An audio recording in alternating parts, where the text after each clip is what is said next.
அன்பு நான்காமின் உள்ளங்களே,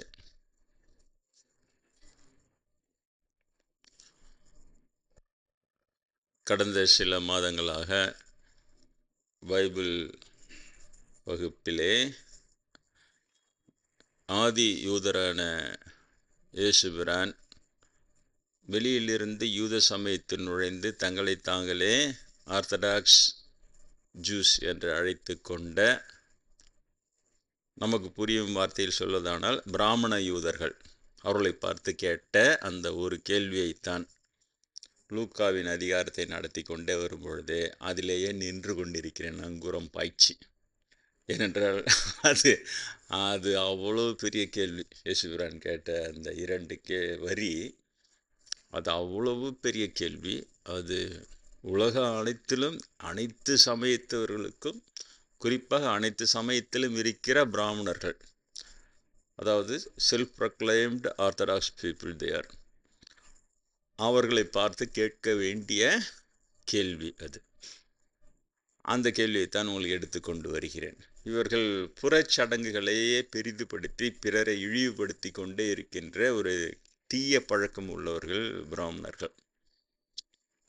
இங்குதான் இதை சொன்ன உடனே உங்களுக்கு புரிந்துவிடும். நான் சொல்வது யூத பிராமணர்களை சொல்லுகிறேன், ஆனால் உங்களுக்கு உடனே இங்கே இருக்கிற பிராமணர்கள் கூட ஒப்பிட்டு உங்கள் மனம் சரியாக புரிந்து கொண்டு விடும். என்றால் அவர்களே தான் இவர்கள், இவர்களே தான் அவர்கள். இவருடைய வஞ்சகமும் சூழ்ச்சியும் நீங்கள் பார்த்தீங்கன்னா பிரமிக்கத்தக்கதாக இருக்கும். உங்களால் நம்பவே முடியாது. சாதாரணமாக தெரியும், வெளியில் பார்க்குறதுக்கு சாதாரணமாக தெரியும். ஆனால் அதனுடைய ஆழத்தை செல்ல செல்ல அது மிகவும் பிரமிப்பாக இருக்கும். ஏன்னா ஒரு பிராமணன் விடாமல் எல்லா பிராமணனும் அப்படியே இருப்போம். ஒரே மாதிரினா ஒரே மாதிரியான செயல்பாடுகளை கொண்டவர்களாக இருப்பார்கள். அவருடைய மேலோட்டமாக ஒரு சில பிராமணர்கள் சமத்துவம் பேசுவார்கள். அதெல்லாம் இல்லை, ஆமாம் தப்பு தான், அந்த மாதிரிலாம் பண்ணக்கூடாதுன்னு உடனே நம்முடைய அன்பர்கள்லாம், நம்ம ஆட்கள் என்ன பண்ணுவானுங்கன்னா, இவன் நல்ல பிராமணன் அப்படி. எனக்கு தெரிஞ்சு ஒரு நல்ல பிராமணர் இருந்தார். அவர் பிரம்மேந்திரர் சமாதி ஆகும்போது கூடவே அவரும் செத்துப்பட்டார். அந்த பிராமணர் யாருன்னா அவர் பிரம்மேந்திரரே தான். அவர் ஒருத்தர் தான் ரொம்ப போல்டா அப்படி. ஏன்னா ஆன்மீகம் என்பது அவ்வளோ துல்லியமானது. கத்தி மேல் நடப்பதை போல உங்களுக்கு உண்மைன்னா உண்மைன்னு அவ்வளவு அது மேல் நின்னாதான் கடவுளின் பார்வையிலே தேர முடியும். வேற ஒன்றும் கிடையாது. உலக மக்கள் பாராட்டுறதுன்றது அது 2ஆம் பட்சம்தான். ஆனால் கடவுளின் பார்வையிலே தேர வேண்டும் என்று சொன்னால் ஆன்மீகவாதிகள் அவ்வளோ கத்தி மேல் நடப்பதை போல கூர்மையாக தங்களை வைத்து கொண்டால்தான் முடியும். அவர்களை பார்த்தா, இப்போ பிரம்மேந்திரரை பார்த்தா நான் கற்றுக்கொண்டேன். அந்த மாதிரி இருக்க வேண்டும். குரு என்றால் வெறுமனே விளக்கம் மட்டும் சொல்லிடணும். குன்னா இருள், ரூன்னா ஒளி. அப்படியே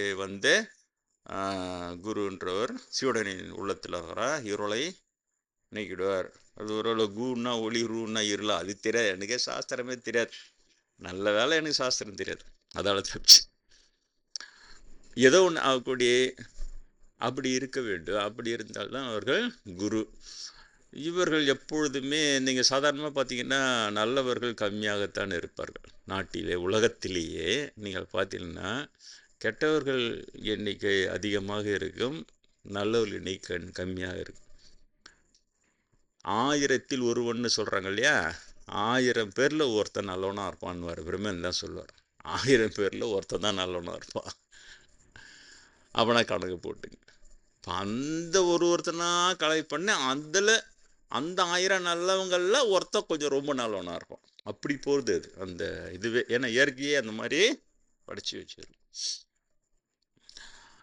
அதனால் அதில் தேர்றதுன்றதும் நல்லவனாக இருந்து சொல்லுறது ரொம்ப கடவுளின் பார்வையில் தேர்றதுன்றது கிருஷ்ணரும் அதான் சொல்கிறார். கோடானு கோடி பேர்களிலே யாரோ ஒருவனே என்னை உள்ளபடி அறிய முயலுகிறான், அவர்களில் யாரோ ஒருவன் தான் என்னை உள்ளபடி அறிகிறான். அவருடைய எல்லாமே ஒன்று தான் என்ன. ஆனால் எல்லா இடத்துலையுமே பிராமணன் உள்ளே நுழைந்து எல்லா இடத்துலையுமே அதை வியாபாரமாக மாற்றி அந்த சமயங்கள் பாப்பார செல்லங்கள் பொய் விளையாட்டி விளையாடி மகிழ்கின்ற ஒரு விளையாட்டு திடலாக மாறி போய் விடுகிறது. பிராமணன் நுழையிற வரைக்கும் அது ஒரு சீரியஸான விஷயமா இருக்கிறது. அங்கே மோசே 10 கட்டளைகளை கொண்டு அந்த ஜனங்களை திருத்தி கொண்டு வருவார். அந்த பக்கம் இன்னொரு பக்கம் இங்கே ராமபிரான், கண்ணபிரான், நான் பிராமின்ஸ் இறங்கி அவங்க கொண்டு வருவாங்க. அதுக்கப்புறம் இயேசுபிரான் அங்கே போடுவார். முகமது நபி இங்கே பண்ணுவார். எல்லா சமயங்கள் உருவாகும் இவர்களால். புத்தர் பெருமான் ஒரு பக்கம். ஆனால் பாப்பா நுழைவான். பாப்பா என்னைகள் நுழையிறானோ அன்னைக்கே அது சனி பிடிச்சிச்சுன்றாங்களே, அந்த மாதிரி அந்த சமயம் உண்மையிலே தான் சனி பிடிக்குது. நான் என்ன பண்ணுறது, அதுக்கு பிடிக்குது. ஏன்னா அவன் தபன்னு இறங்கி அவன் வேலை சாதாரண வேலையே கிடையாது. இன்னைக்கு பாருங்க, அவனே சொல்கிறான், பதிவுகள்லாம் போடுவோம், நாங்கள் 3% தான் இருக்கிறோம், 3% பார்த்து உங்களுக்கு 97% கூட பயமா? உண்மையிலே பயம்தான். இந்த 3% இருக்கிற விஷத்தன்மையை நீ எக்ஸ்ட்ராக்ட் பண்ணி பார்த்தீங்கன்னா இதை 97% சாப்பிட்டுடுது. அவ்வளோ விஷம் ஊறி போன விஷயமா இருக்குது. அது பயப்பட தான் செய்வாங்க. என்ன செய்ய முடியும்? அதனால் இவன் அந்த மாதிரிலாம் கேட்குறது. அது இந்த மாதிரி கேட்டு மடக்கி எடுத்துன்னு வந்துடுறது அப்படியே சாதாரண பாமர மக்களை. இதை இறைவனை உணர்ந்தவர்கள்கிட்ட இது நடக்காது. இந்த இடம்தான் அவங்களுக்கு இடிக்கும். அப்போது அதனால தான் அதுக்கப்புறம் அதை கண்டுபிடிக்கிறான். அந்த இறைவனை உணர்ந்தவர்கள் பெரிய மகான்கள், அவர்கள் ஒரு மகான் வருவதற்கும் அதுக்கு பிறகு இன்னொரு பெரிய மகான், சின்ன மகான்லாம் வந்தால் சாப்பிட்டுட்டு போயிட்டே இருப்பான். ஆனால் இவங்க பெரிய மகான்கள் வரும் பொழுது அவங்கக்கிட்ட நடக்காது. இது சின்ன ஆளுக்கு ரைஸ் ஆகும்போதே அவங்கள ஏதோ ஒரு இதில் எதனா ஒன்று மாட்டி விட்டுருவோம். இப்போ நம்ம பாஸ்மதி கொளுத்துனாங்க 10 வருஷத்துக்கு முன்னாடி.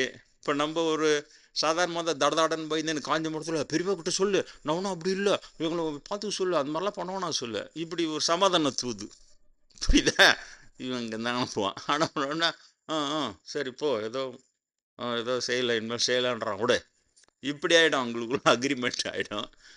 இப்போ என்ன போன்றவங்க கிட்ட சீன உடனே அதுவே இப்போ ஒரு விஷயமாகி போச்சு. இந்த மாதிரி கொளுத்துறானுங்க. கடவுள் தான் நன்றி சொல். உண்மையிலேயே நான் அந்த இயேசுபிரான் சொன்னார் இல்லையா, why should I fear when my God makes every curse into blessings? அதை நீங்கள் மறக்கவே கூடாது. பிதாவானவர் எனது சாபங்களை எல்லாம் ஆசீர்வாதங்களாக மாற்றி தந்து கொண்டு இருக்கும் பொழுது நான் இதற்காக பயப்பட வேண்டும்.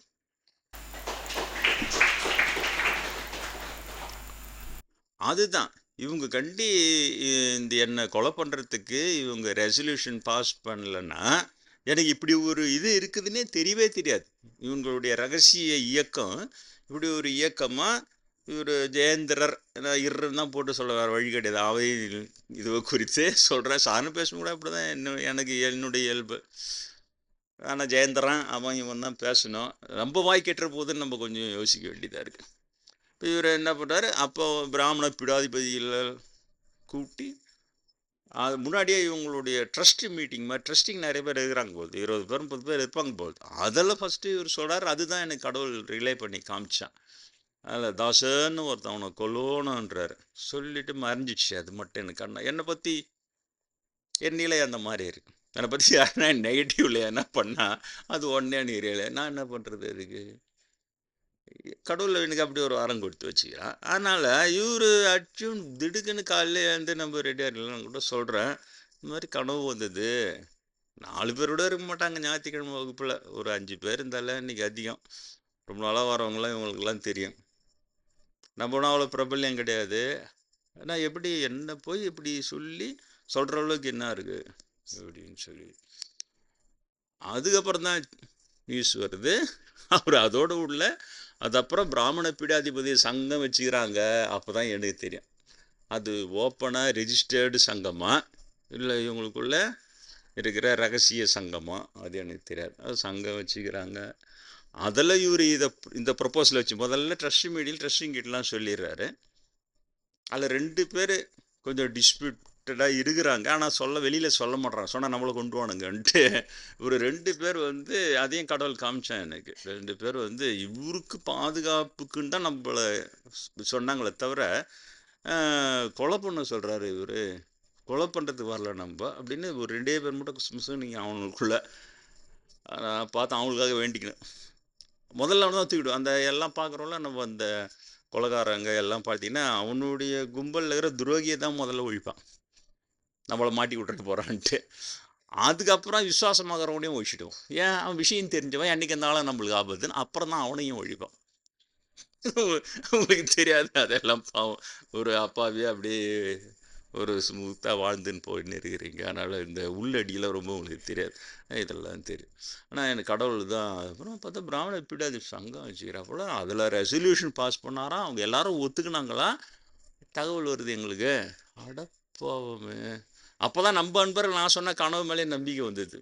அது வரையும் நானே சொல்லிட்டேன், அது ஏதோ கனவு வந்துருக்குது விட்டுருங்கன்ட்டேன். நம்மளாம் அவ்வளோ பெரிய பிரபல்யமா அப்படின்ட்டு. ஆனால் அப்புறம் தான் இவங்களுக்கு புரிஞ்சுது இவ்வளோ பெரிய விஷயம். ஆனால் இதனால் எனக்கு என்ன தெரிஞ்சுதுன்னா இவங்க இயக்கம் இந்த மாதிரின்னு தெரிஞ்சு போச்சு இல்லையா?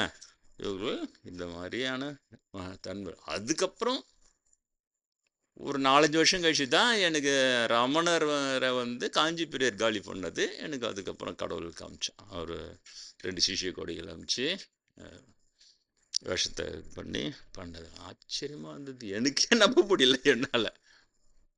ஏடா இதே சொல்லிட்டு அவ்வளோ பயங்கரமாக. அப்போது இப்போ புரிகிறதா? கடவுளை தெரிந்து கொள்வதற்காக வாழ்கிறவர்கள் பேர் சாதகர்கள்.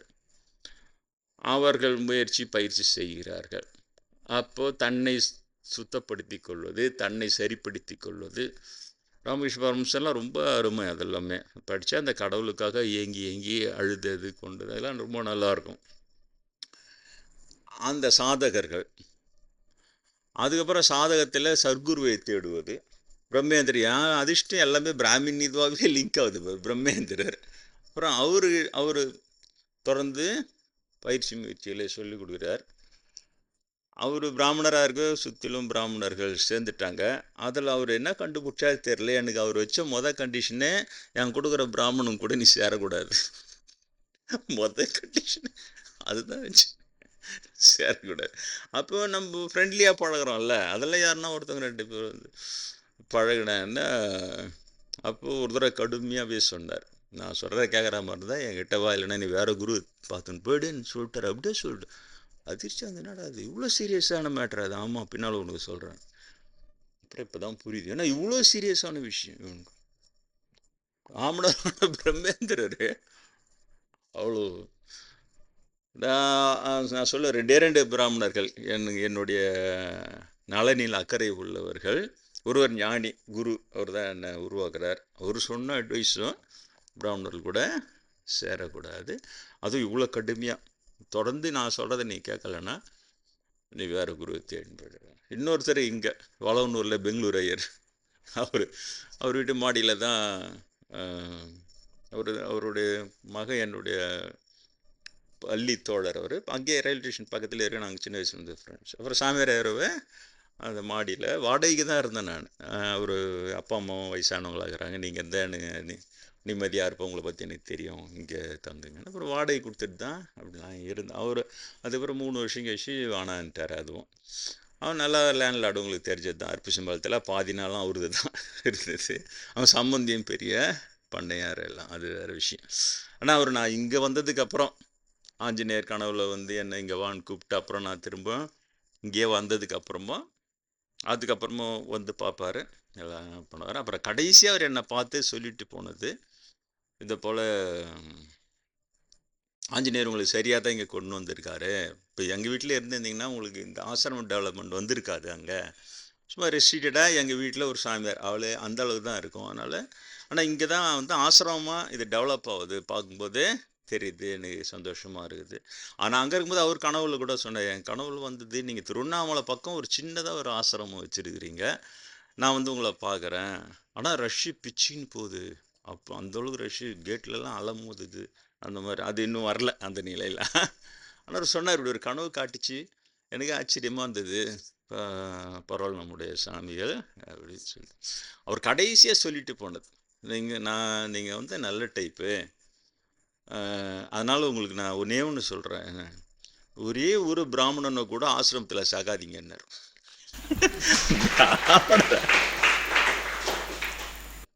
சொன்னார், நீங்கள் உண்மையிலேயே உருப்படணும்னு நினச்சிங்கன்னா ஊரே ஒரு பிராமணன் கூட ஆசிரமிச்சார். நான் பிராமணன் தான், அதனால தான் சொல்கிறேன், எனக்கு பிராமணனை பற்றி நல்லா உங்களை விட எனக்கு நல்லா தெரியும். பிரம்மஞானி பிரம்மேந்திரோட அட்வைஸே இப்படி தான் இருந்தது.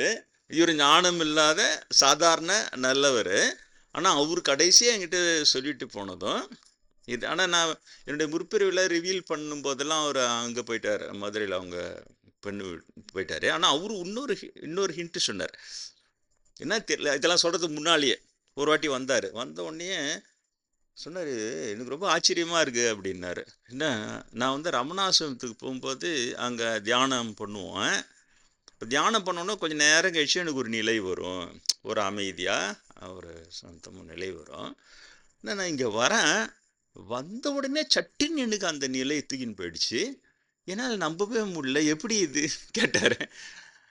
அந்த ரமணர் முற்பிறவின்றத அவர் பாரு இப்படி அனுபவத்தை சொல்கிறார். ரமணாசிரமம் எனக்கு இப்படி வரும், இங்கே உங்களை வந்து பார்த்தோன்னு இப்படி வருதுன்னாரு. ஆனால் நான் இப்போ ரிவீல் பண்ணலை முற்பிறவிகளை, ஆனால் தெரியும் எனக்கு. ஏன்னா உண்ணாமலை அம்மன் சொல்லி எல்லோரும் நிரூபித்து வந்துருக்கிறாங்க. நான் இப்போ ரிவீல் பண்ணலை, ஆனால் இதை மட்டும் சொன்னேன்.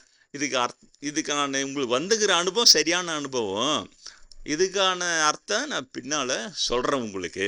ஆனால் உண்மையிலே நம்ம ரிவீல் பண்ணுவோம் பின்னால், அப்போ இவர்கிட்ட சொல்லலாம், இதனால தான் உங்களுக்கு அது வந்துருக்குது, டச் பண்ணி காட்டிக்குதுன்னு சொல்லலான்னு. ஆனால் அதுக்குள்ளே அவர் போயிட்டு அப்படியே மறைஞ்சிட்டார், அவருடைய காலமும் முடிஞ்சிடுச்சு. இந்த மாதிரி இந்த 2 பிராமணர்கள் என்னால் மறக்கவே முடியாது. என்னுடைய நாளையில் நான் கருதுகிறேன் 2 பேரோட விஷயம் இதே தான். பிரம்மேந்திர மறைந்தும் என்னை இன்னும் ஆசீர்வதித்து கொண்டு சந்தித்து கொண்டு என்னை நல்ல ஊக்கம் கொடுத்துக்கணும். நான் அப்பப்போ டவுன் ஆவேன், ஓவராக பிராமணில் போட்டு நம்ம எல்லாம். ஏன்னா பிராமணில் பார்த்தாலே சின்னதாக என்ன இருந்தாலும் இதில் ரொம்ப ஓவர்னுவான் பார்ப்பான். ஆனால் உன்னால் தான் முடியும் அப்படின்றாங்க, வேறு யாராலும் முடியாது. பாரு, இப்போ ஜெயேந்திரன் ஒரு ஆளை கொலை பண்ணணும்னு புள்ளி வச்சா அவனால் தப்பிக்க முடியுமா? இந்த மாதிரி 10-15 வருஷமாக தப்பிச்சு உயிரோடு இருக்கிறேன்னா அவங்க சொல்கிறது தானே கரெக்டு. உன்னால் தான் முடியுன்றாங்க, உன்னால் தான், வேறு யாராலும் முடியாது. பெரியவங்களை எல்லாருமே அதான் சொல்கிறோம், உன்னால் தான் முடியும், சொல்லு போட்டு உடன்றாங்க. ஒரு பிரம்மேந்திரா இருந்தால் என்னதான் இருந்தாலும் பிராமணா, அவனுக்கு பிராமணன், இவனுக்கு பதிவு போடுறானே பிராமணோட டக்க பண்ணுறானே, பிராமணோலையும் எதிர்க்கிறான், நீங்கள் குரு துரோகி. அந்த வார்த்தையெல்லாம் நீங்கள் வந்து ஆன்மீகன்னா ஒரு சுவாமி விவேகானந்தர் சொல்கிறார், ஒருத்தவங்களை பற்றி பாசிட்டிவாக நீ எதனா சொல்லணுன்னா யோசிக்காத சொல்லிவிடு அப்படின்வார். பாசிட்டிவாக சொல்லணுன்னா யோசிக்காத உடனே சொல்லிவிடு. ஆனால் ஒருத்தனை பற்றி நெகட்டிவாக நீ சொல்லணுன்னா ஒரு முறைக்கு 1000 முறை யோசி, அதுக்கு பிறகு சொல்கிறதுக்கு முன்னாலே இன்னொரு வாட்டி எக்ஸ்ட்ரா யோசித்து அதுக்கப்புறம் அது நிச்சயப்படுத்தி கொண்டு சொல். அந்த நெகட்டிவ் கமெண்ட்ஸ்ன்றது அவ்வளோ தூரம் உனக்கு கர்மாவை ஏற்படுத்தும் அப்படின்ட்டு அந்த ஆன்மீகத்தில் உயர்ந்தவங்க எல்லாமே இந்த மாதிரி இருக்கிறாங்க. அதனால தான் நான் ஏன் பாப்பானுங்களை கேவலமானவன்னு சொல்கிறேன், புரியுதா? பிரம்மஞானி பிரம்மேந்திரரையும் பாப்பர பொறுக்கி பசங்களையும் 2 ஒரே தட்டில் வைக்கணுன்றான் இவன். நான் பிராமணர் பிரம்மேந்திரர்கிட்ட கத்தண்டா, அதனால் பொறுக்கி பசங்க பாப்பானுங்களும் தூக்கி வச்சு பிராமணி அப்படியே அவர் கொடுக்குற மதிப்பு எனக்கு கொடுன்றான். அதை தான் நான் சொல்கிறேன், அப்படி பண்ணாதான்டா பிரம்மேந்திரக்கு அவமானம். பிரம்மேந்திர அவமதிக்கிறது அது. என்ன பிராமணி அவனும் பார்ப்பான், இவரும் பிராமணம், அதனால் ஒரே தட்டில் வச்சு மோசமான கும்பல். இது எவ்வளோன்னா மோசமாக கூட இருக்குது. ஆனால் அது டாமினேட் பண்ணுது சொசைட்டி. அதனால தான் நம்ம கவலைப்பட வேண்டியதாக இருக்குது. இது வந்து சமுதாயத்தை இது வந்து டாமினேட் பண்ணிட்டு அந்த கமெண்ட் போகிறது, அதை போகிறது, இதை போகிறது, எல்லாத்துலேயும் இது பண்ணுறது. இந்த இப்போ ஒரு புது சட்டம் எடுத்துன்னு வந்து முன்னாடி ஒரு சட்டம் சொன்னேன், உன் கம்ப்யூட்டரில் இருக்கிற விஷயத்த உன்னை கேட்காமலே அழிச்சிடலான்னு ஒரு சட்டம் பாஸ் பண்ணிங்கன்னா பார்ப்போம். ஏன்னா மேலே எல்லாம் அவனுக்கு தானே இருக்கிறானுங்க. என்னான்னு கேட்டால், நாட்டின் பாதுகாப்பு கருதி உன்னுடைய கம்ப்யூட்டரில் நீ சேமித்து வச்சுக்கிறல்ல அந்த தகவல் நாட்டின் பாதுகாப்புக்கு எதிராக இருந்தால் உன்னை கேட்காமலே அதை அழிச்சிடலாம்னு சட்டம் வச்சுக்கிறானுங்க. இப்போ இன்னொரு சட்டம் இப்போ எடுத்துன்னு வந்துக்கிறாங்க, வருமான வரி சட்டமாக. அது உன்னை கேட்கணும்னு அவசியமே இல்லையா, நேராக வந்து உன் லாக்கரெல்லாம் வச்சு பார்க்கலாம், உன் வீட்டை வச்சு பார்க்கலாம், நீ அமலாக்கத்துல வேலை செஞ்சால் மட்டும் போதும். சரியா போச்சா? நானும் நடக்கும்போது குத்து கொள்ளலாம், அது பாவம் விட்டுடலாம். அரசியல்வாதிங்க என்ன மற்றவங்கக்கிட்ட அதை விட்டுடலாம். நான் வந்து ஆன்மீகத்திற்கு சொல்லும் பொழுது இவங்க சொசைட்டியில் டாமினேட் பண்ணி இந்த மாதிரியான இழிந்த புத்தியோடு இருக்கிற பிராமண சொசைட்டி டாமினேட் பண்ண அந்த சொசைட்டி என்ன பண்ணும்? அதிகார வர்க்கத்தில் இருக்கிறவன் என்ன பண்ணுவான்? இயேசுவை தான் கொலை பண்ணுவான். ப்ரூவ்டா 2000 ஆண்டுகளுக்கு முன்னாலே இல்லையா? இயேசுவை கொலை பண்ணுறதுக்கு சின்னதாக ஒரு காரணம் இருந்தாவது பரவாயில்ல, நியாயமான.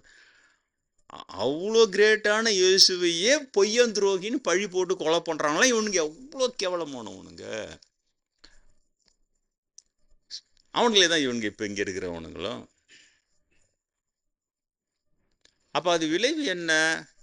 ஒட்டுமொத்த யூத இனமும் கொடுமையை, சித்திரவதை கொடுமை அனுபவிச்சு தான் ஹிட்லரோட நாஜி படை சும்மா ஒழிச்சானுங்க அவனுங்க. அந்த மாதிரி. அதனால தான் நான் சொல்ல வந்ததே கடவுள் இருப்பது உண்மை, இயேசுபிரான் இஸ் ட்ரூ லிவிங் காட். அதே போல் Annamalaiyar is true living god, Unnamalaiyamman is true living gods, இப்படி சொல்ல வந்தேன் நான். சரிதான், இதை தெரிந்து சொல்கிறேன். மற்றவங்க அதான் இருக்கிறதோடு தானே சாமி கும்பிட்றாங்க எல்லாரும். நான் தெரிந்து சொல்கிறேன். உண்ணாமலையம்மை என்னை வழி நடத்தினார் 19 வயசுல இருந்து. அண்ணாமலையார் தரிசனம் கொடுத்தார், இயேசுபிரான் சந்தித்த ஆசீர்வாதித்தார், புத்தர் பெருமானிடம் நேரடி தெரிந்து பேசினார் குருநாதர். அதனால் தெரிந்து பேசுகிறேன். அதனால் நீங்கள் எந்தவித நாத்திகவாதத்துக்கும் இடம் கொடுக்காம, கடவுள் இல்லைன்றதெல்லாம் அதெல்லாம் ஓரம் கட்டிட்டு, அவங்களால ஒரே லாபம் நாத்திகர்கள் என்னென்னா, பிராமணர்களை நம்மளாம் புரிஞ்சதை விட அவங்க ஆழமாக புரிஞ்சு வச்சுக்கிறான். எனது தந்தையார் நாத்திகம்தான். நாத்திகம்னா எப்படின்னா, பெரியாருக்கு ரைட் ஹேண்ட் மாதிரி இருந்தவர் கூட. அந்த ஃபோட்டோவை பார்த்தா எங்களுக்கு, நாங்களே சின்ன பசங்க தானே, அதுக்கு அப்போ ஒரு ஃபோட்டோ இருக்கும் எங்கள் வீட்டில். பெரியாரும் எங்கள் அப்பாவும் பக்கத்தில் சேர் போட்டு உட்காந்து இருப்பாங்க, சுற்றிலும் ஒரு 4-5 பேர் நின்றுன்னு இருப்பாங்க. அதை நின்றுல ஒருத்தர் பிரபலமான எழுத்தாளர் அந்த காலத்தில். அவங்களாம் போய் நின்றுன்னு இருப்பாங்க. எங்கள் அப்பாவும் பெரியா மட்டும் உட்காந்துக்கிட்டு சேரில், ஒரு ரயில்வே ஸ்டேஷனில் எடுத்த ஃபோட்டோ. எங்கள் அப்பா எந்த ஊருக்கு ட்ரான்ஸ்ஃபர் ஆகி போனாலும் அந்த ஊரில் மீட்டிங் ஏற்பாடு பண்ணி பெரியாரை வர வச்சு அந்த இடத்துல பேசுறதுக்கு ஏற்பாடு பண்ணி பேச விட்டாராம். அவ்வளோ தீவிர இவராக இருக்குவே. சார் பெரியாருக்கு பையன் மாதிரி இருந்தேன். இப்போ இருக்கிறவங்கெல்லாம் அதுக்கப்புறம் தான், இப்போ ஒரு முதியவர் வீரமணிலாம் இருக்கிறார் இல்லையா, அவர் சொல்லுவார், இவங்கெல்லாம் எனக்கு அப்புறம்தான், நானும் தான் அவருக்கு ஃபஸ்ட்டு இதுவாக இருந்தேன் அப்படிலாம் சொல்லுவார். அதோட நாத்திகராக தொட்டு எனக்கு அடித்து கடவுள் என்னை தூக்கி அங்கே பிறக்க வச்சாம்பார். ஐயோரு நாத்திகம், எங்கள் அம்மா பக்தை இல்லையா, சாமி கும்பிட்றவங்க. இவருக்கு தெரியாமல் பொட்டியில் மறித்து முருகர் ஃபோட்டோ எடுத்து வச்சு சாமி கும்பிட்டு திரும்ப உள்ள வச்சுக்கிறவங்க, இவருக்கு பிடிக்காது அப்படின்னு சொல்லிட்டு. அந்த மாதிரி அந்த இடத்துல என்னை பிறக்க வச்சம்பார் கடவுள். ஏன்னா நாத்திகமும் அந்த இடத்துல தேவைப்படுகிறது. ஏன்னா அவங்களுக்கு இருக்கிற பிராமணர்களை பற்றிய விழிப்புணர்வு எனக்கு தேவைன்னு கடவுள் நினச்சிருக்கிறான். அதனால தான் அங்கே போட்டுருக்கேன். ஆனால் அவர் சொன்னது எல்லாமே இதுதான், என்னென்னா உண்மைதான் கடவுள். நாங்களாம் பெருசாக வளர்ந்தப்போ கடைக்கு போகும்போது இந்த பக்கம் இந்த ஆராக்கீரை பறிக்கிறது வரும். இந்த தொட்டியில் வேலைக்காரம்பங்களாம் அப்பாவுக்கு சுகர் வந்துச்சுன்னொடனே ஆராக்கீரை பறித்து அது பூண்டு மிளகு போட்டு அதை தோட்டல் பண்ணி சாப்பிட்டா சுகருக்கு நல்லது சொல்லிவிட்டு, அது நாவக்கோட்டையெல்லாம் வச்சு காய வச்சு நாவக்கோட்டை பவுடர் அரிச்சு அதை பால் சாப்பிடும்போது, அதை டீ காஃபி சாப்பிட மாட்டார், பால் சாப்பிடும்போது அது ஒரு ஸ்பூன் இதெல்லாம் இருக்கும். அப்போ அப்படி போகும்போது வரும்போதெல்லாம் அவர் நிறைய கதையெல்லாம் சொல்லின்னு வருவார். அந்த 8 லட்சணமே யமனேறும் வாகனமேன்ட்டு ஔவையார் யாருக்கோ கம்பருக்கோ ஔவையாருக்கோ ஏதோ போட்டி வந்துடும் பொழுது, அப்போ அவர் இந்த மாதிரி இழிப்படுத்துகிற மாதிரி வாடி போடின்ற மாதிரி அவர் சொல்லுவார். அந்த அவர் சொன்னது ஆராக்கீரை அப்படின்றத மென்ஷன் பண்ணி இவங்களுக்கு பதில் சொல்லுவாங்க. அப்போ 8 லட்சணமே யமனேறும் வாகனமே, 8 லட்சம்னா 8 கால் 2 கால் இருக்குது இல்லை மனுஷன், அதனால 8 லட்சணமே அப்படின்னா பார்க்குறதுக்கு சலந்தி பூச்சிடுற மாதிரி, ஆனால் ஆக்சுவலாக பார்த்தா 2 கால் இருக்குது. அப்புறம் அது மாதிரிலாம் அது விளக்கம் சொல்லின்னு வருவார். அப்போ கடைசியில் முடிக்கும்போது ஆரையடா சொன்னாய் நீ அப்படின்னு முடிப்பாங்க. அவர் திட்டுற மாதிரி சொல்கிறாரு, இவங்கள பதில் கொடுக்குற மாதிரி இருக்கணும், பார்க்குறதுக்கு யாரடா பார்த்து சொன்னேன் அப்படின்னு கேட்குற மாதிரியே இருக்குது. ஆனால் பதிலும் ஆரக்கீரையை சொல்கிறாங்க அவங்க. அதனால் ஆரையடாய் சொன்னாய் நீ இன்னும் சொல்லுவாங்களாம். அதுக்கப்புறம் அது கவிதையில் கொஞ்சம் அப்புறம் புத்தகம் வேறு மாதிரிலாம் கூட லைட்டாக இருக்குது. ஆராக்கீரையடா அப்படின்லாம் சொல்லிட்டு எங்கள் அப்பா சொல்லும்போது இப்படி சொன்னார், ஆரையடாய் சொன்னாய் நீ போது பார்க்குறதுக்கு யாரடா சொன்னன்ற மாதிரி இருக்கும். ஆனால் நீ சொன்னது வந்து ஆராக்கீரியை தான் நீ சொன்ன அப்படின்ட்டு இப்படிலாம் இருக்கும். அப்போ அவர் சொல்லும்போது சொல்லுவார், உண்மை தான் கடவுள்னுவார். உண்மை பேசு, அதான் கடவுள். நேர்மையாக இரு, அதான் கடவுள். பாருங்கள், இப்போ நாத்திகம் தானே அவர்.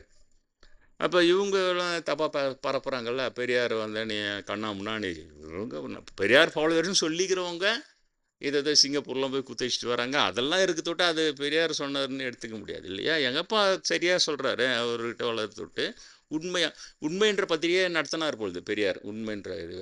அதனால் உண்மை பேச அதான் கடவுள். அப்புறம் அவரும் நேர்மையாக இருந்தார். உங்களுக்கு சொன்னேன், தேவாலயனூரில் சேஷமாசனார். அந்த மீதி பேர்லாம் பருப்பு மூட்டை டேமேஜ்னு போட்டு திருடுவாங்க, காசை பங்கிட்டுக்குவாங்க வியாபாரியும் இவங்களும். இவர் மட்டும் போட மாட்டார். அப்போ விஜிலன்ஸ் வந்து செக் பண்ணிவிட்டு இவர் மாரிமுத்து ஸ்டேஷன் மாஸ்டர் பேர் ஏஆர் மாரிமுத்துன்ற பேரில் இன்னொருத்தர் பிரபலமாக கூட இருந்தார்.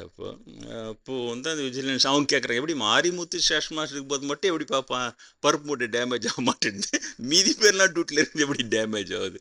நேர்மையாக இருப்பார், நம்மளுக்கு வேணாம் அதெல்லாம் அப்படின்னு சொல்லிட்டு. அதனால் நான் முன்னாடியே சொன்னது தான், 3 வருஷத்துக்கு ஒரு வாட்டி சென்ட்ரல் கவர்மெண்ட் இவங்க ட்ரான்ஸ்ஃபர் பண்ணுவாங்க. அவர்கிட்ட கேட்டதுக்கு உங்களுக்கு இன்க்ரிமெண்ட் கொடுக்குறோம், ப்ரொமோஷன் கொடுக்குறோம், வேணான்ட்டார். எனக்கு வந்து இதே ஊர்லேயே ரிட்டைர்மெண்ட் வரை வச்சுருங்க, பசங்கள்லாம் நல்லா படிக்கிறாங்க, எனக்கு இந்த ஊர் பிடிச்சிருக்குது சொன்னோடனே அதை எழுதிட்டாங்க. கடைசி ரிட்டைர்மெண்ட் வரைக்கும் இங்கே தான் இருந்தார். அவ்வளோ நேர்மையாக. அப்போ நாங்கள் அதெல்லாம் கேட்குறோம், பார்க்குறோம் சின்ன வயசுலேருந்து.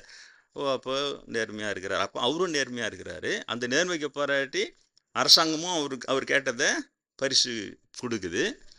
அப்போ ஆட்டோமேட்டிக்காக எனக்கெல்லாம் அப்படி தானே வரும். அப்போ நான் ஐவிஎஸில் ஒர்க் பண்ணும்போது கொஞ்ச நாள் தான் ஒர்க் பண்ணேன். நான் ஸ்ட்ரெயிட் ஃபார்வர்டாக இருக்கிறேன், லஞ்சம் போனான்ட்டு அதே திருவண்ணாமலையில் அப்படி போனது தான் உண்ணாமலையெல்லாம் சுற்றிக்கிறேன். புரியுதா? இந்த இதில் நாத்திகன்றது எந்த அளவுக்கு எனக்கு பாசிட்டிவாக இருக்குது பாரு. நாத்திகம் எனக்கு எந்த அளவுக்கு பாசிட்டிவாக இருக்குது.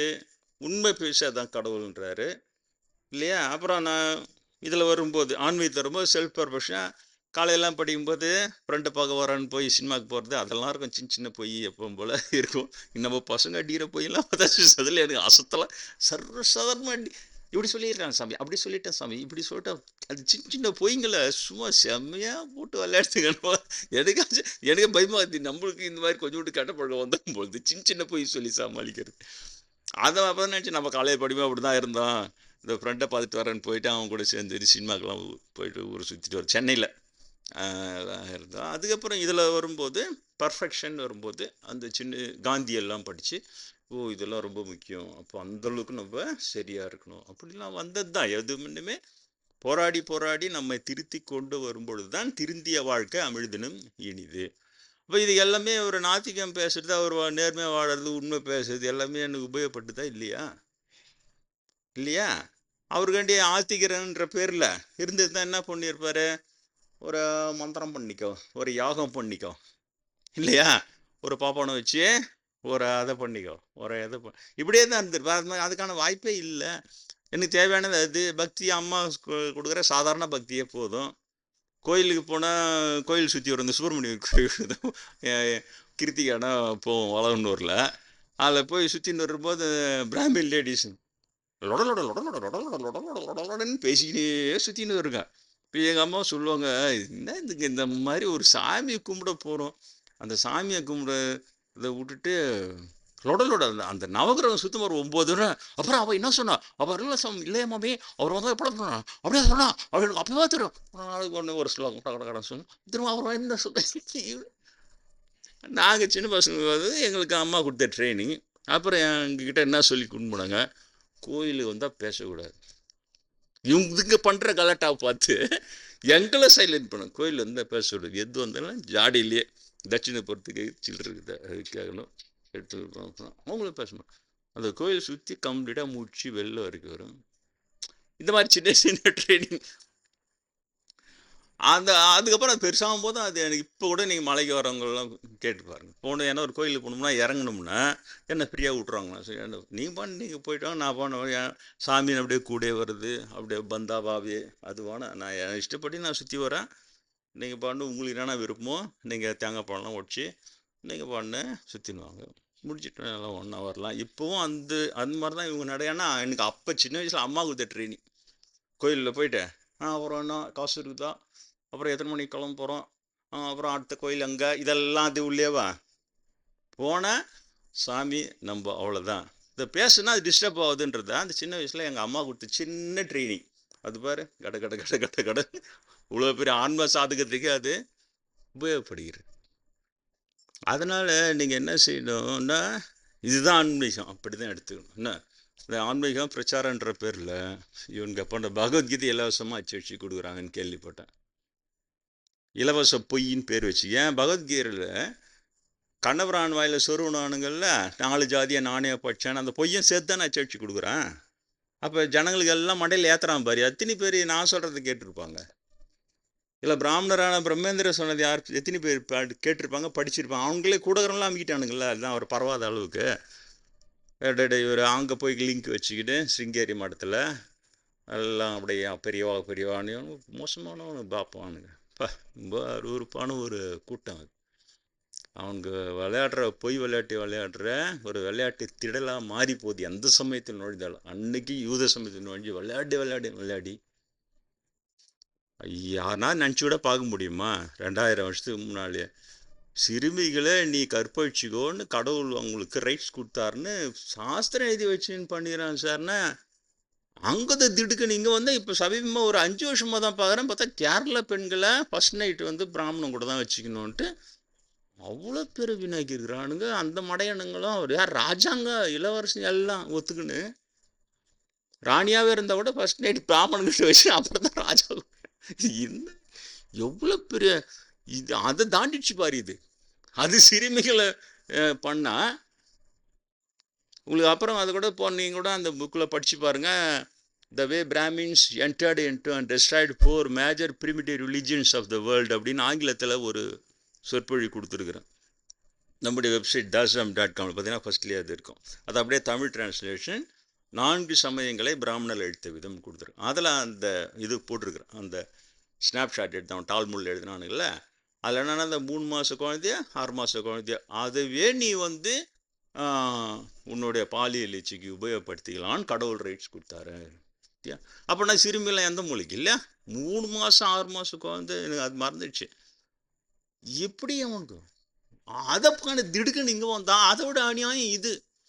கட்டின தாலியை கட்டினவன் ஃபர்ஸ்ட் நைட்டில் மனம் பதைக்க வெளில உட்காந்துருக்கணுமா.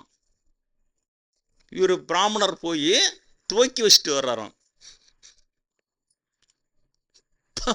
பயங்கரம். அதுதான் இவங்களுக்கு திருந்தாங்கன்னு நினைக்கிறீங்களா நீங்கள்? முடியாதா சாமி, நான் எனக்கு அப்போ போச்சு. அதெல்லாம் 1 ட்ரில்லியன் உண்மையிலே சொல்கிறேன். பிராமணர் குருவன்ட்டு தான் தேர்னேன். அவங்களாம் லைட்டாக இந்த மாதிரி எனக்கு எச்சரிக்கை பண்ணாங்க. ஆனால் இந்த 2 இன்சிடெண்ட்டை பார்த்தோன்னே நான் உறுதியாக எனக்கு தெரிஞ்சது என்னன்னா 1 ட்ரில்லியன்த்து கூட 1 மில்லியன்த்துலாம் இல்லை 1 ட்ரில்லியன்த்து கூட பிராமணரை திருத்த முடியவே முடியாது. யாராவது என்கிட்ட அட்வைஸ் பண்ணி கொஞ்சோடு பிராமணர்களுக்கு கொஞ்சம் அட்வைஸ் பண்ணி திருத்தேன். நீங்களும் அதெல்லாம் விட்டுடுங்க, அது வேணாம், அது நம்ம வேலை கிடையாது. இவ்வளோ கேடு கட்டவனுங்க நடுவில் நாங்கள் வாழறோமே. கடவுளே, எங்கள் புள்ளக்கூட்டி பேரம் பேத்தி கொள்ளு பேத்தி எல்லாம் இவன்கிட்ட மாட்டி என்ன அவசரப்படுமோ தெரியலையே. கடவுளே நீதான் கடவுள் இவனை பற்றி விழிப்புணர்வு அவனுக்கு மண்டையில் பஞ்சு இவன்கிட்ட ஏமாறாமல் காப்பாற்றணும் கடவுளே, அப்படி வேண்டிங்க இல்லையா?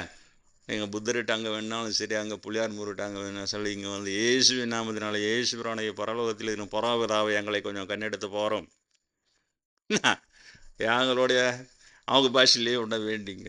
எங்களுடைய பேரவேதிகள் கொள்ளவாதிகள் அவங்களோட அஞ்சகத்தில் விழாமல் நீ தான் காப்பாற்றணும் கடவுளே, சரியமான கடவுளை இயேசு பிராணிகளை வாழுகிற கடவுளை அவங்க பாணியில் கூட வேண்டிங்க. நான் வேணான்னு சொல்கிறேன். என்னோட அதிர்ஷ்டம் இந்த ஸ்டாண்டர்ட் பேட்டர்னில் நான் மாட்டிக்காம தான் இருந்தேன்னா இல்லையா? சமஸ்கிருதம் தெரிஞ்சா உண்ணாமலையா என்கிட்ட பேசினாங்க. ரமணருக்கு பிராமண சாமின்னே பேர். சமஸ்கிருதத்தில் ஒரு பாட்டாக பாடினார் அவரு? இல்லவே இல்லையே. சம்பந்தரை பிராமின்களை சேர்த்துக்கிறானுங்க. அவர் அந்தனர் பிள்ளை சமூகத்தை சேர்ந்த, அப்போல்லாம் எந்த ஜாதியில் இருந்தும் பூசாரிகள் வந்தாலே அவங்க அந்தனர் சொல்லுவாங்க. அந்த ஜாதி பேர் மறக்காமல் இருக்க ஆளுடைய பிள்ளை அவருடைய ஏற்பேர் பிள்ளைன்னு வச்சுப்பாங்க. இங்கே கூட கவுண்டர்மாருங்க இங்கே பெருமாள் கோயிலில் பூசாரியாக இருக்கிறாங்க. இவங்க எல்லாமே அந்தணர்கள்ன்ற பேர் தான். அந்த அந்தணர்ன்றதை டக்குன்னு பிராமணனாக மாற்றி அவங்க எதுவாக பண்ணின்னு போகிறாங்க. ஆனால் அவர் ஒரு ஸ்லோகம் கூட சமஸ்கிருதத்தில் பாடல. கேட்டால் இறைவனை உணர தமிழே சாலும்னு சொன்னார். அந்த பிரிவுலேருந்தே எனக்கு பிடிச்சிருக்குது கரெக்டாக, இல்லையா? உண்ணாமுலை உமையாலோடு உடனாகிய ஒருவன் பாடினார். இங்கே உண்ணாமுலை அம்மனை தான் முன்னாடி வைக்கிறார். அம்மை அப்பன்றாங்கல்ல, அந்த மாதிரி உண்ணாமுலை உமையாலோடு உடனாகிய ஒருவன், அப்புறம் தான் சிவன் வர்றாரு. அதே மாதிரி பாரு, இந்த பிரிவில் எனக்கு உண்ணாமுலை தானே முதல்ல பேசுகிறாங்க. பேசி அப்படியே வந்து ஞானத்தை தேடு ஞான. ரமணர் பிரிவிலையும் பார்த்தீங்கன்னா அருணாச்சலான்னு சொல்லிட்டு அந்த தீபத்தன்னைக்கு அந்த பாடல்லாம் இருக்கும். அது எதுவுமே சமஸ்கிருதத்தில் அப்புறம் பாடல. இந்த பிரிவில் எனக்கு சமஸ்கிருதம் தெரியாது. எந்த கடவுளாவது என்கிட்ட சொல்லிடணும்ல, கொஞ்சோட எந்த சாமியும் அப்படி சொல்லவே இல்லை. சந்தோஷப்பட்டதுங்க. நல்ல வேலை இவன் என்ன சமஸ்கிருதன்ற பேரில் இவனுடைய பொய் பித்தலாட்டம் எல்லாமே எல்லாம் உள்ளே இறங்கிட்டு இருக்கும். புரியுதா? இறங்கிச்சுன்னா கொஞ்சம் நான் காஞ்சி பெரியவர் புத்தகத்தை படிச்சுட்டே கெட்டு போச்சு புத்தி, பிராமண பதம் ஞானம் வருமா, அதையே தலையால் தண்ணி குடிச்சு தான் பிரம்மதீரனை அளந்து காப்பாற்றினார். நாடே பிராமணன் தாடா சொல்கிறேன், எனக்கு கேள்டா, வர்ணம் இல்லை ஆசிரமெல்லாம் இல்லைடா அவங்க எதை. ஆனால் காஞ்சி பெரியவர் மதிப்பார். ஆனால் இது வந்து அதெல்லாம் இல்லைன்னுவார். அப்படி சிவபிரகாஷ் சுவாமிகள், வன்னியர் சுவாமிகள், அவருடைய குரு திருவள்ளுவர் சுவாமிகள் வண்ணார் சமூகத்தை சேர்ந்தவர். அவர் அதே உதாரணமாக காட்டுறேன்னாப்பா, எங்கப்பா ஜாதி, நான் எந்த நிலையை அடையலை, என் குரு வண்ணார் சமூகத்தை சேர்ந்தவர்ப்பா, என்னப்பா நீ இதை எடுத்துன்னு வர சொல்லி டே 72 வயசு அப்போ அவருக்கு. அதனால் அவர் அந்த அப்படி டே அதெல்லாம் இல்லை. என் தாத்தாவுடைய நண்பர், அதனால் அவருக்கு என்ன இன்னும் ரொம்ப பிடிக்கும். அவர்கிட்ட தான் அன்பிற்கு முண்டு அடைக்கும் தாழ்ப்பாதான். ஏன்னா நான் முடிக்கும் போல எங்கள் அம்மாலாம் காலமாயிட்டாங்க. எங்கள் அம்மாவுடைய சந்தோஷம் தான் எனக்கு ரொம்ப இதுவாக இருக்கும். பையன் படிக்கிறான், ஃபஸ்ட் ரேங்க் எடுக்கிறான், அந்த ஃபஸ்ட் செமஸ்டர்ஸ் எல்லாம் பார்த்து அவ்வளோ சந்தோஷப்படணும் அதெல்லாம் இருப்பாங்க. முடிக்கும்போது அவங்க இல்லை. அப்போ கிட்டத்தட்ட ஒரு டெட் மாதிரி தான் இருந்தது என்னோடய மைண்டு. அதில் ஒரு பெரிய சந்தோஷம்லாம் இல்லை அந்த ரிசல்ட்டு. நான் பெரியவங்க கனவுல வந்து சொல்லவேன், இந்த உலக படிப்பு உதவாத துறவு மேற்கொள்னு சொன்னார் இல்லையா ஒரு சித்தர் கடவுளை வந்து. ஆனால் நான் அந்த முடிச்சுட்டு வந்துடுறேன் சாமி. சரி, உனக்கு படிப்பு மேலே ஆசை இருக்குது, முடிச்சுட்டே வான்னு ஆசீர்வாதம் பண்ணு. அப்போ நான் பேசுறதெல்லாம் பார்த்து என் பெரிய தம்பி தான் சொன்னான், நீ சாமியாராக போய் யாராவன்னா போ, ஆனால் இந்த பிஏ முடிச்சுட்டு போனான். இல்லைன்னா நீ எதை செஞ்சாலும் யாருக்கும் உன் மேலே நம்பிக்கை வராது, எல்லாம் அறகுறையாக நீ விட்டுட்டு போயிடுவேன்னுவாங்க. அதனால் ஸ்டார்ட் பண்ண நீ முடிச்சுட்டு அப்புறம் கூட நீ சாமியார் போகணும். உண்மையிலே அவன் தான் சொன்னான். அப்புறம் சரி, நான் அது அப்படி ஒரு இது முடிக்க போய் அது யூனிவர்சிட்டி ரேங்க் வந்தது, கோல்டு மெடலிஸ்ட்டு. அப்போ போய் அவர்கிட்ட ஆவடி சுவாமிகளை, அவர் தான் செமஸ்டர் லீவில் வரும்போது பார்ப்பேன் எல்லாம் பண்ணோம். இப்போ அவர்கிட்ட போய் சொல்கிறேன், இந்த மாதிரி ரிசல்ட் வந்துடுச்சு சாமின்னா. அப்போ அவருக்கு வந்து பேரலைசிஸ் வந்து பேச முடியாத இது வந்துடுச்சு.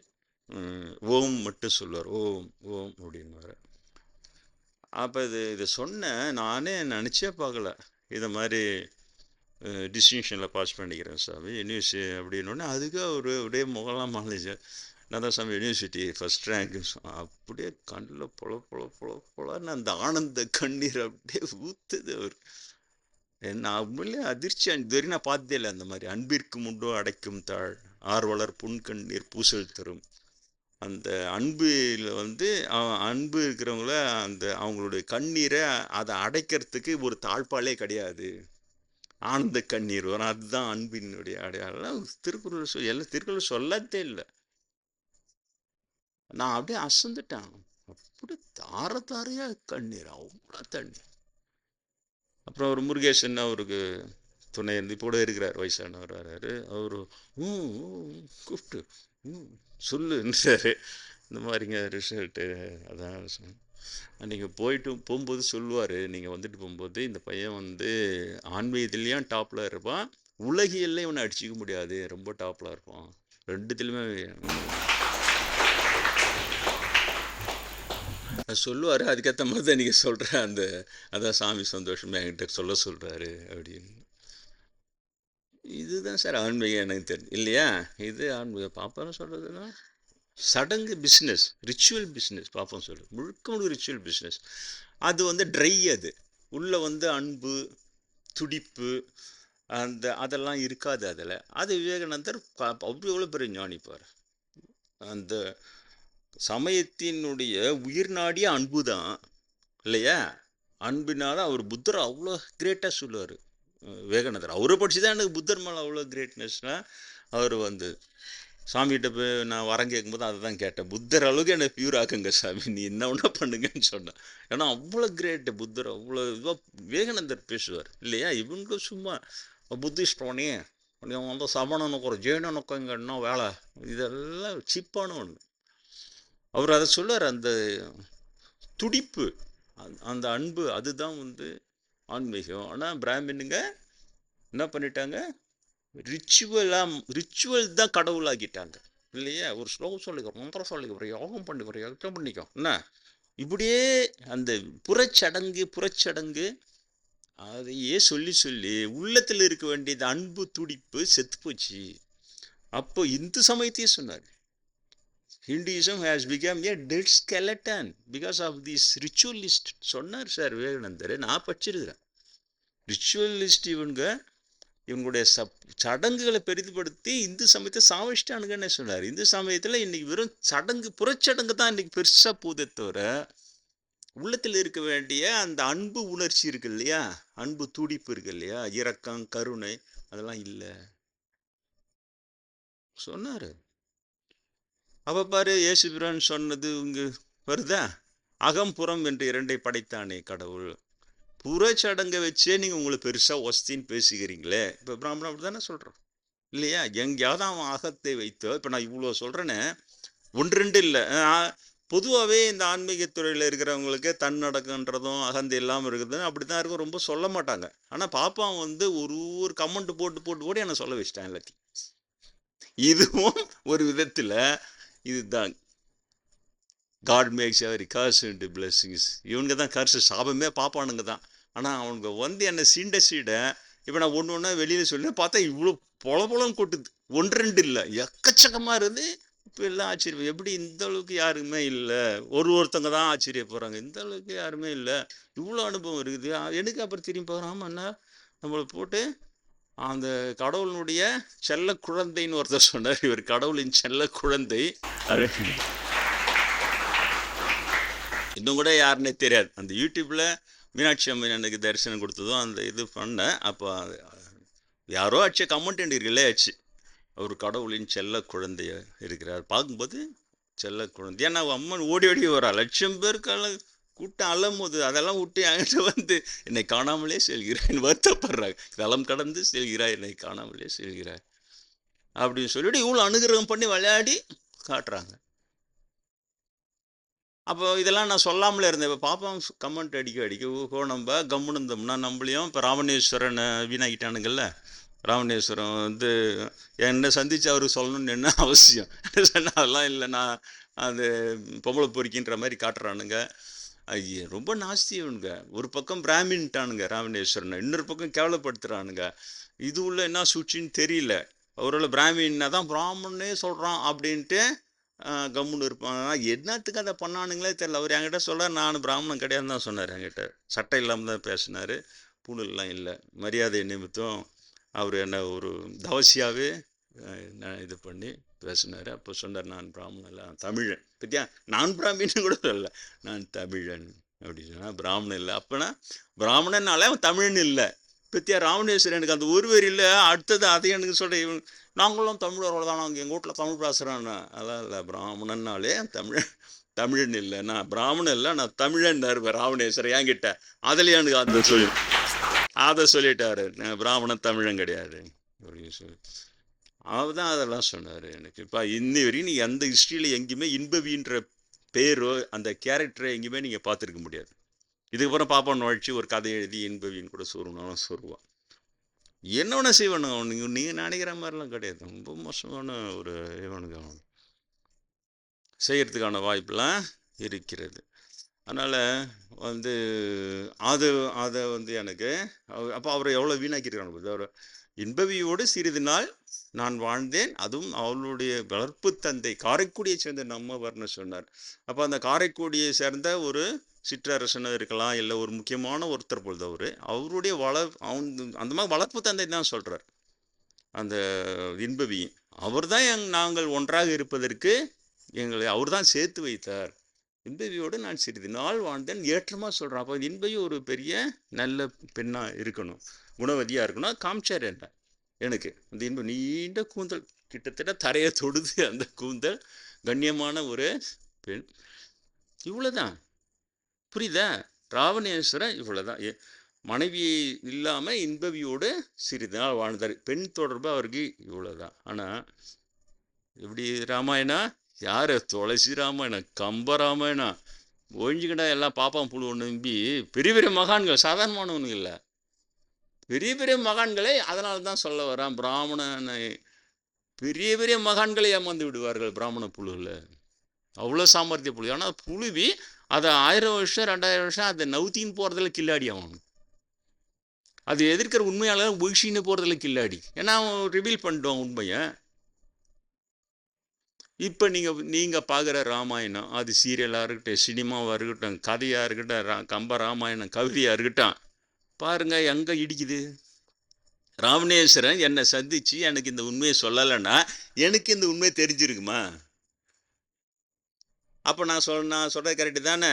நானேயோ தவம் செய்தேன் இல்லையா? நான் தாண்டா பெரிய பாக்கியமா. இல்லைன்னா ராவணேஸ்வரன் சொல்லலைன்னா எனக்கு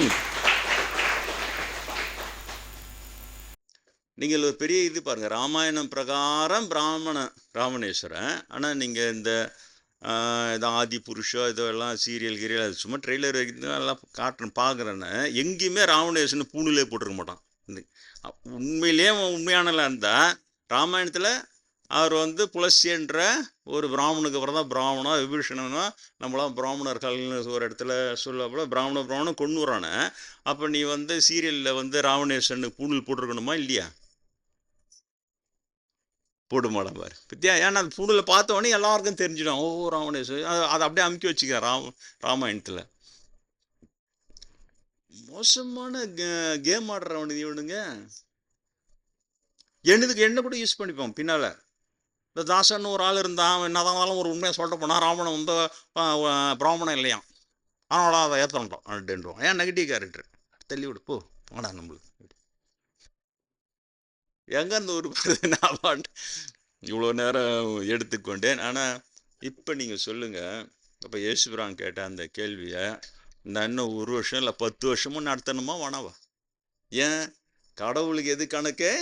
புறச்சடங்கு கணக்கு இல்லை. அதை தான் சொன்னார். புறத்திலே நீங்கள் பெரிய யோகியனுங்க மாதிரியும் சுத்தபத்தமாக மாதிரியும் உங்கள் வசதி மாதிரி காட்டுகிறீங்களே பிராமணர்களே. கடவுள் அகம் புறம் என்று 2 படைத்தானே.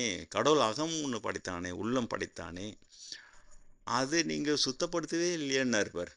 ஏன் மற்ற பாமர மக்களுக்கு அது தெரியறதுக்கு வாய்ப்பே கிடையாது இல்லையா? வார்த்தை சொல்வார் வாய்ப்பா அர்த்தம் தெரிய வேண்டாம். படித்தோம் நம்ம தமிழில்.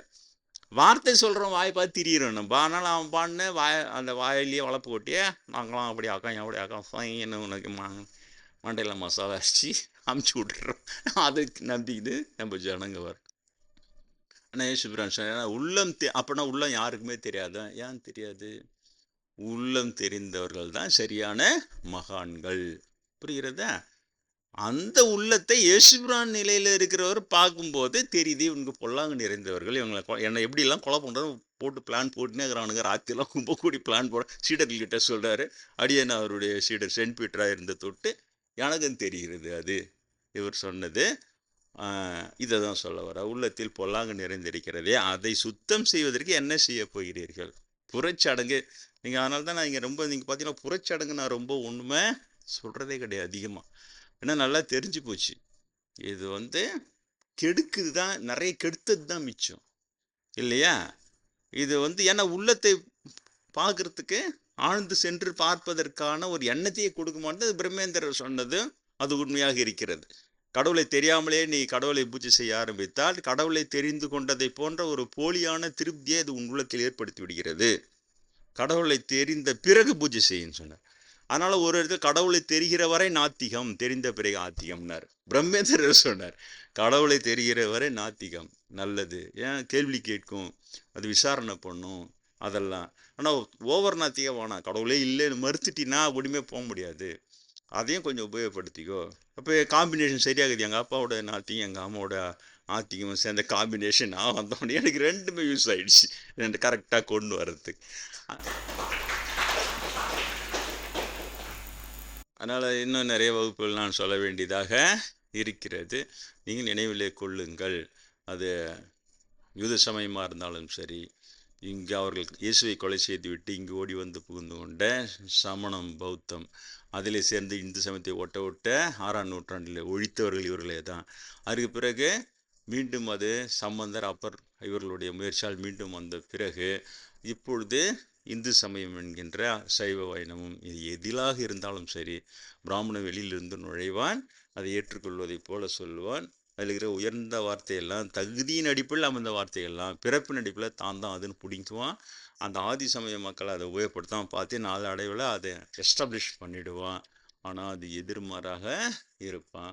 புறச்சடங்குகளையே பெரிதாக வளர்த்து அதுக்கேற்ற தூதான பொய்களை செரிக்கின்றே இருப்பான். அதில் ஒரு பொய் தான் எனக்கு காமாட்சி அம்மன் காட்டின பொய். அந்த இப்போ இருக்கிற ஒரு இந்த ஊரம் பொண்டாட்டி வீணாக்கிறாரு, அப்போ அந்த கண்ணை கசக்குது, அது எதிர்த்து போராடல, இருந்தாலும் அதிர்ச்சியில் அதுக்கு ஜீரணிக்க முடியல. பெரியவா அப்படி செய்வேல் நான் நினச்சியே பார்க்கல இருந்து அது ஒரு எங்களுக்கு அலவுடுன்றாரு. என்ன இது அலவுடுன்னா எங்கே புரியுது? அதுக்கு முன்னாலே ஜெயந்திரி அதை மிரட்டுறதே ஒரு நாள் எனக்கு அம்மை தான் காமிச்சாங்க. நான் பர்மிஷன் கொடுத்தா தான் உனக்கு, நான் பர்மிஷன் கொடுத்தா எனக்கு ஒன்றுமே புரியல, என்ன பர்மிஷன் கொடுக்க போகிறாரு இவர். அப்புறம் வந்து ஊராமுடாட்டி என்ஜாய் பண்ணி வாரிசு பத்துறதுக்கு குரு பர்மிஷன் வாங்கிட்டு தான் பண்ணணுமோ இவங்க. அதனால குருக்கு விசுவாசமாக தான் நான் பர்மிஷனை கொடுக்காத போயிட்டா இவர் அனுபவிக்க முடியாமல் போயிடுது. ஆன்மீகம் இது இவங்களுக்கு பெரு துறவி. மீண்டும் நான் சொன்னேன், ஒரு வகுப்பு நடத்தினேன் இல்லையா, இளையவர் கலவி தரும் வேதனை காதல் இன்பம் அப்படின்னு அதை திரும்ப கூட பாருங்கள், அதை மறக்காதீங்க. உண்மையான ஆன்மீகம் எது, அதில் வந்து இதெல்லாம் ரொம்ப துன்ப நிலைகள் அது என்றதெல்லாம் நிலை கடந்தவர்களுக்கு அது ரொம்ப துன்பமான நிலை. அது பிரம்மேந்திரன் எனக்கு நிரூபித்தார், ஆவுடைய சுவாமிகளும் எனக்கு நிரூபித்தார். நீ திருமணம் செய்து கொள்ளாது, அவர் தான் எனக்கு திருமணம் செய்து கொள்ளே சொன்னார், ஏன்னா அவர் திருமணம் செய்து கொண்டவர். அப்புறம் இந்த நிலைகளை ஒரு கொஞ்சமாக 2-3 வருஷத்தில் நான் சொன்ன உடனே நீ கடந்துட்ட கல்யாணம் பண்ணிக்காத அப்படின்னா, உண்ணாமலையமா 19 வயசுல நிரூபிச்சாங்க. அப்போவே நான் ஒத்துக்கின்னு சொன்னால் எனக்கு இவ்வளோ கஷ்டம் இல்லை.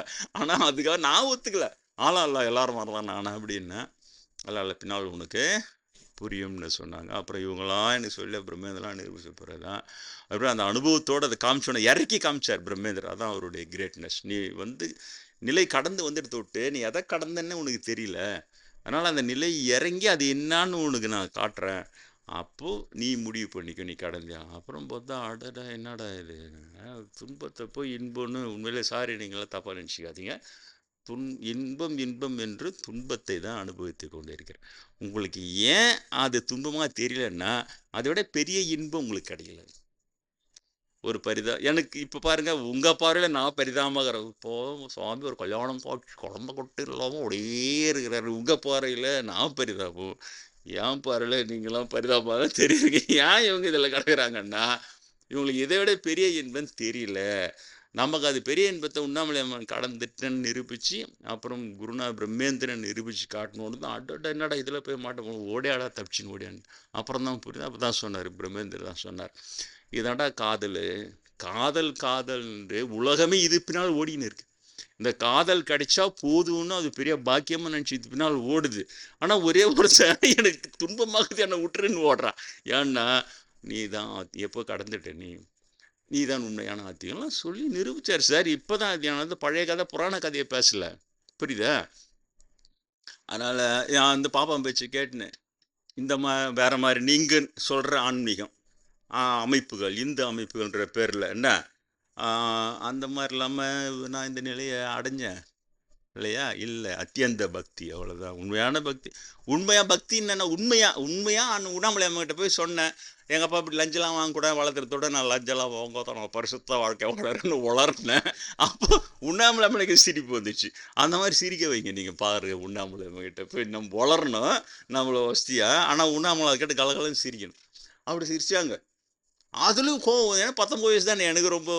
என்ன சிரிக்கிறீங்க? அப்புறம் இதை விட என்ன உண்ணாமலை சிரிக்கிறாங்கன்றது எனக்கு சாதாரணமாக நம்மளுக்குள்ளே இருக்கிற கான்வர்சேஷன். நான் சிரிக்கிறேன். அப்போனா இதை விட இன்னும் எப்படி பர்ஃபெக்டாக நீங்கள் சொல்லுங்க, நான் அந்த மாதிரி வாழ்ந்து காட்டுறேன். அப்படி அவங்ககிட்ட ஆர்கியூ பண்ணுறோம். அவங்க சிரிச்ச உடனே எனக்கு கோவம் வருது. நம்ம பரிசுத்த வாழ்க்கையாளர்னு சொன்னோன்னா அவங்க ஒத்துக்கணும்னு நினச்சின்னுக்கிறான். அப்படியே ஆசீர்வாதம் பண்ணோம். சிரிச்சாங்க. அதான் உண்ணாமலை கலகல அவங்களால சிரிப்பு தாங்க முடியல. கலகல சிரிச்சாங்க. என்னன்னா அப்பதான் சொன்னாங்க, நீ நல்லவன் தான், ஏன்னா நேர்மையாக வாழறது எல்லாம். ஆனால் நீ பரிசுத்தமானவன் சொல்லிக்கிறல்ல, அந்த பரிசுத்தமானவன் இல்லை. ஆனால் பரிசுத்தமானவன் வேறே நல்லவன் வேறையான்னு கேட்குறான் அவங்க கேள்வி. ஆமாம், பரிசுத்தமானவன்றது வந்து ஞானம் வந்தால்தான் பரிசுத்தமாவாய். பத்தியா? அப்போ ஞானம் வரதுக்கு முன்னாலேயே கடவுள் கூட தொடர்பு கொண்டு பேச முடியும். அந்த நிலையெல்லாம் தாண்ட நிலை ஞான நிலை வந்து. அப்போ தான் அவங்க தானே ஸ்டார்டிங் பாயிண்ட் எனக்கு ஞானத்துக்கு. அடுத்த மறுநாள் போய் கேட்குறேன், எனக்கு எப்போ ஞானம் வரும் அப்படின்ற. ஞானம் வரும். அப்போ தான் சொல்கிறேன், நீ ரமணராக இருந்த, சம்பந்தரெல்லாம் இருந்த, அதனால் இந்த பிறகு உடனடியாக உனக்கு ஞானம் வரும் அப்படின்றாங்க. அது உங்களுக்கு நிறைய வாட்டி சொல்லிட்டேன். அப்புறம் ஒரு தினம் போவேன், சாயந்தரம் எல்லாம் முடிச்சுட்டு அப்படியே கோயிலில் போய் ஒரு சுற்றிட்டு இதெல்லாம் பேசிக்கின்னு அந்த மாதிரிலாம் வருவேன். அப்போ இதையும் கேட்குறேன், மனுஷுக்குள்ளே தானே பேசுகிறீங்க, இது நானே உண்ணாமலை சொல்கிற மாதிரி நானே போவனை பண்ணிக்கலாம்ல சொல்கிறேன். நிரூபிக்கிறாங்க. சரி, உனக்கு ஞானம் வர ஒரு மண்ணும் வராதுன்னு நான் சொல்கிற மாதிரி நீ நினச்சி பாரு. நீ எதை நினச்சிக்கிற, இப்படி நினச்சிக்கோ. என் சன்னிதில் எது என் முன்னால் நின்று நீ இப்படி நினச்சி. எவ்வளோ அப்போல்லாம் இவ்வளோ கூட்டம்லாம் கிடையாது. எவ்வளோ நேரம், அரை மணி நேரம் ஒரு சன்னிதில் அரை மணி நேரம் நின்று சாமி கொண்டு யாரும் ஒன்றும் டிஸ்டர்ப் பண்ண மாட்டாங்க. கூட்டமே இருக்காது. அப்போ நான் எவ்வளோ ட்ரை பண்ணுறேன். 5 நிமிஷம் 10 நிமிஷம் உண்ணாமலையம்மா சொல்கிற மாதிரி உனக்கு ஞானம் வரா ஒன்றும் வரா படா அப்படின்றாங்க. அவன் நினைக்கவே முடியல. அதான் சொல்கிறாங்க, இதான் பற்றியா இதான் நான். ஆனால் நேராக பேசுவேன். ஆனால் இப்போ இல்லை. பின்னாளில் ஞானியாவாய் நேரிலே தரிசனம் தருவோம். அப்பொழுது நான் இப்போ மனசுக்குள்ளே பேசுறதெல்லாம் உண்மையிலேயே சொன்னது என்பது அப்பொழுது உனக்கு புரியும். எவ்வளோ பெரிய ஞானி பத்தியா உண்ணாமலையம்மா. எதிர்காலம் சொல்கிறாங்க சார், எனக்கு எதிர்காலம் சொல்கிறாங்க. எப்போ எனக்கு அங்கே ஒரு சாமியார் சிதம்பரத்தில் சொன்னது சரி தானே, உன்னுடைய பாஸ்ட் ப்ரெசன்ட் ஃபியூச்சர் 3 சொல்கிறவங்க தான் சத்குருன்னார. ஏற்கனவே உண்ணாமலையம்மா சத்குரு ஆயிட்டாங்க எனக்கு. ஏன்னா ஃபியூச்சர் சொல்கிறாங்க. அதே மாதிரி போகிறேன், குருக்கிட்ட போகிறேன், ஞானானுபவத்தில் ஜெயிக்கிறேன். அதுக்கப்புறம் 39 வயசில் நேரில் தரிசனம் தராங்க. 60 வயசில் திரும்ப போய் நன்றி சொல்கிறேன், நீங்கள் கண்டி சொல்லலைன்னா எனக்கு தெரியாது. அன்றைக்கி முதல்ல நான் சொல்லும்போது உண்ணாமலை கம்முன்னு இருந்தால் நாம் ரொம்ப பரிசுத்தமாக வளரோம், நம்ம ரொம்ப பரிசுத்தமாக வளரோம், லெஃப்ட் ரைட் பண்ணி சுற்றின்னு இருப்பேன். நீங்கள் சொல்ல தொட்டு தான் ஞானன்னு ஒன்று, அதை தேடணுன்னு இந்த அளவுக்கு இன்றைக்கி இவ்வளோ தூரம் இருக்குன்னு சொல்லிட்டு ரொம்ப நெகிழ்ச்சியாக வந்தேன். அதெல்லாம் உங்களுக்கு பல முறை சொல்லியிருக்கிறேன். அவங்க அடுத்த பரிசுத்த நிலை எனக்கு ஆசீர்வாதம் பண்ணி அமைச்சாங்க. அடுத்த பரிசுத்த நிலை வந்தோன்னா ஆச்சரியமாக இருக்குது. என்னடா இதுன்ட்டு அது இருக்குது சார். ஆன்மீகம் எங்கேயோ இருக்குது. இந்த பாப்பா தான் சொல்கிறாங்க, சும்மா ஒன்று பேசிக்க கூட இல்லை, சும்மா ஒரு அடிப்படை அரிச்சுவடி கூட கிடையாது. வெறுமனே ஜாதி ஜாதி ஜாதி ஜாதி ஜாதி நாங்கள் தான் நாங்கள் சரி வசதியாதி சொல்லிக்கிறான்னு பார்த்தா வசதியாக யாருமே அதெல்லாம் சொல்கிறதில்ல இல்லையா. வசதியாக இருக்கிறவங்க யாருமே சொல்கிறதுக்கு இல்லை. செட்டியார் சமூகத்தை சேர்ந்தவங்க தான் கண்ணகி, கற்பு கரிசி. அவங்க எங்கன்னா வந்து செட்டியார் வச்சுங்க எல்லாமே கற்பு கரசுங்க சாஸ்திரம் வச்சு ஏமாத்துறாங்களா? இல்லையே. அதே மாதிரி அமர்நீதி நாயனார் எடைக்கு எடை தன் குடும்பமே ஏறி உட்காராரு. சிவன் வந்து விளையாடுறான் கோமணத்துக்கு ஈடா தான் சொத்தெல்லாம் வச்சு நிமிரா தொட்டு தன் குடும்பமே தன் மனைவி தன் அப்படியே ஏறி உட்காந்து என்னுடைய சிவபக்தி உண்மையாக இருந்தால் இது சரியாகணும். நேராகி அந்த தராசை பறந்து கைலாயத்துக்கு கொண்டு போய் செட்டியார் சமூகத்தை சேர்ந்தவங்க தான். அவங்க உடனே சொடியார்களெல்லாம் தான் கைலாயத்துக்கு போக முடியும், வேறு யாரும் போக முடியாதுன்றாங்களே. ஏன்னா எல்லாருமே நல்லவங்க. அந்த அளவுக்கு இழிந்த புக்தி யாருமே பாப்பானுக்கு மட்டும்தான் அந்த இழிந்த புக்தியாக இருக்குது. அதுவும் பார்த்தீங்கன்னா கழிச்சட வாழ்க்கை வாழ்ந்துக்கினே வேறு பேசுதுங்கன்னு இருப்பாங்க. பாப்பா நடிகங்களாம் பார்த்தீங்கன்னா இரவெல்லாம் உழைக்கிறாங்களா, அவங்க அது உழைப்பில் தான் சேர்த்துக்கணுமா, அந்த விபச்சாரத்தை சேர்க்கக்கூடாதான். இது புதுசாக இன்னும் பண்ணுதுங்க.